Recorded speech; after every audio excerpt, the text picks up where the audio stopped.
Hey guys, welcome back to another scanner review on the Simple Car Guy channel. Today we're taking a look at a very special scanner, a ThinkTool Mini. It's almost hard to call this a scanner since it does so much more. It does everything a regular scanner would do, but it can also read individual modules and perform special functions on those modules.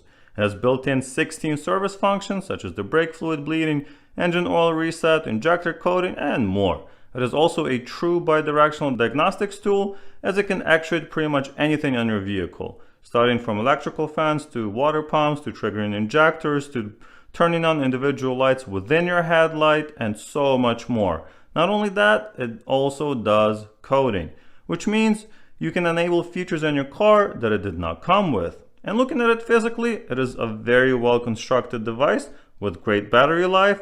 I fully updated this device, including all of 124 applications, as well as the entire firmware and software, and it's still at 73%.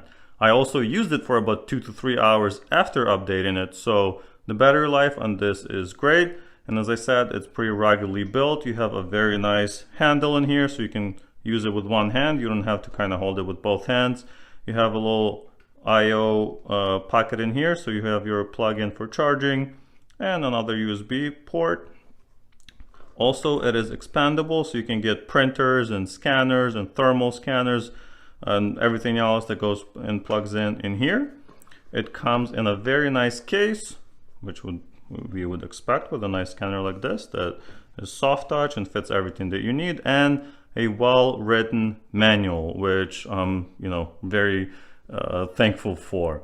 The entire system was updated wirelessly without the need of computer, which is awesome. And if you'd like to purchase one of these, I do have an affiliated link in the description, so check that out. Currently it sells for $480 with a $50 coupon, making it a $430 device. There's a ton to show here, so let's go plug this into my BMW 550 and get started.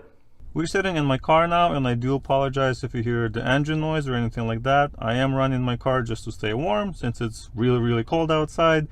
But anyway, let's get started. Before we go into the main menus, I just wanted to look at the settings. I know a lot of people are interested in this kind of stuff. Here in the settings, you can change a lot of different things. You can enable screen recorders, go in and retrieve your recordings, set up your network, so all of your Wi-Fi settings are in here, brightness, volume, units of measure, obviously your region, and then your time zones. Everything else that you might want to be doing in your settings, you can do it from here. You can also reset it and basically set it as new, which is awesome. So if you run into some issues, software issues, you just reset it, reinstall everything, and you're done. So that's an awesome function right there. Now I'm gonna take out the actual dongle, so it just pulls out like that, and plug it into the car. Be right back. Alright, the dongle is now plugged in, so I'm going to start with the first option on the main menu, which is diagnose. So we're going to go in there, and here you have a lot of different kind of buttons. First one's auto search. This will automatically select your VIN number and your car. Very useful. You can go through the history, so you already scanned this car. You don't have to necessarily scan it again. You can just select it, and it will select the correct modules for it automatically. Here, of course, you have all of your standard, or not standard, all of the cars that it supports, which I think is over 90 different makes of cars. It's fantastic. But not only does it support individual makes, you can also do the standard OBD2 scans. So those are going to be at the bottom, so OBD and IM. So that's going to be whether your car is ready for emissions or not. This is pretty much like every other standard scanner, so I'm not going to go deep into this. Not really important. If you're looking at this scanner, you already know what a standard OBD scanner does. So let's click search. Let's see how long it takes.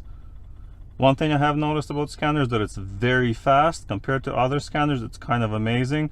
As you saw, it just connected to the scanner, or to the dongle, sorry, through the Bluetooth. Okay, so it has identified the car. Now it's scanning. Now it's showing me all of the information, so I'm going to click next.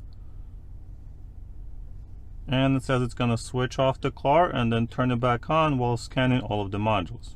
I'll click OK to that. So the car has turned off. and it's